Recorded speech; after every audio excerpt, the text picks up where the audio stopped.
morning, parents. Today we have started using the bow in 4th grade orchestra. It's very exciting, but in order to maintain your bow and make sure that it stays in good condition, there are a few things that I want to go over with you and things that you can watch for with your child. So first of all, this is called the bow hair, and it's sensitive to dirt and grease from our hands. So you want to try to avoid having your student or brothers or sisters or anybody touching the bow hair. On the end of the bow, there's what we call an adjusting screw.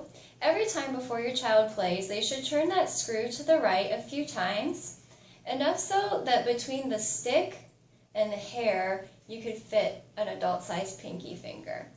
If it's starting to bow outwards, then it's too tight. It should have a little bit of a curve to it. And then every time your child practices, they'll want to do at least 3 or 4 long strokes on their rosin to make the bow hair sticky. If your child's not getting any sound, probably the bow hair needs a lot more rosin, so they can do it more if they need to. Now, a little bit about the bow hold. For violin and viola, you're going to chop over the frog, flop. Thumb is going to come up so that it's on the tip on the side, and I'll turn this so you can see it. It actually hits the top of the frog where the bow hits the stick. Everything else stays straight over. Then we bring the pinky up, knuckles move towards the tip, and then we just hang there. And this is all done with the right hand. You can use your left hand to hold on to the bow stick.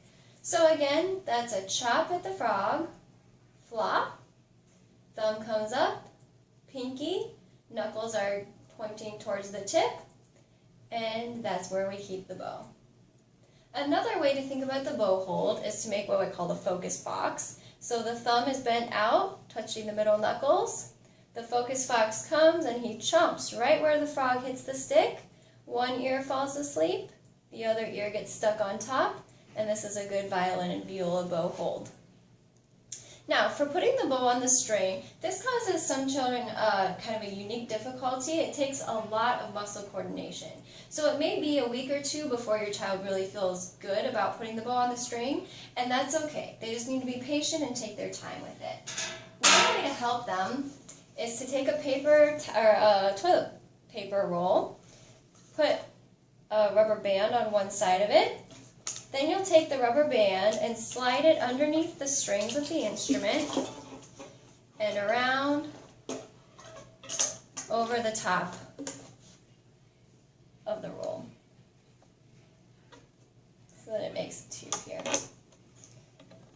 Now, the great thing about this is that it will keep your child's bow in one place on the string, which is where we get a lot of problems. So, if they can practice like this for a few days, that will be great.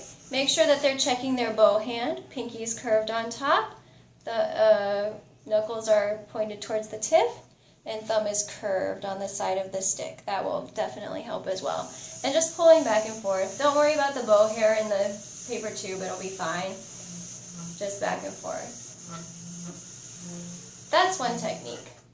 Another way to help your child, very simple solution, is to take a straw, plastic straw like this, bend it, and you can put it in the F-hole, top of the F-holes of the instrument. For smaller violins, you may have to squish the straw a little bit. It's fine. It won't hurt the top of the instrument to put the straw down in there. All right. Then, what your child can do is get their good bow hold set up, and they'll place the bow on the part of the string on the side of the straw that's closest to them. So you can see where the bridge is and the straw, and the bow goes right closest to them. And they should do 4 open strings. So this is the progression. Lift, set, pull, push. Lift, set, pull, push. Notice my bow hand stays pretty solid. Lift, but relaxed. Set, pull, push. And then lift, set, pull, and push. With your help, your child can be successful, but do remind them to be patient with themselves because this is a pretty tricky skill as far as coordination. All right, we'll see you next time. Thanks.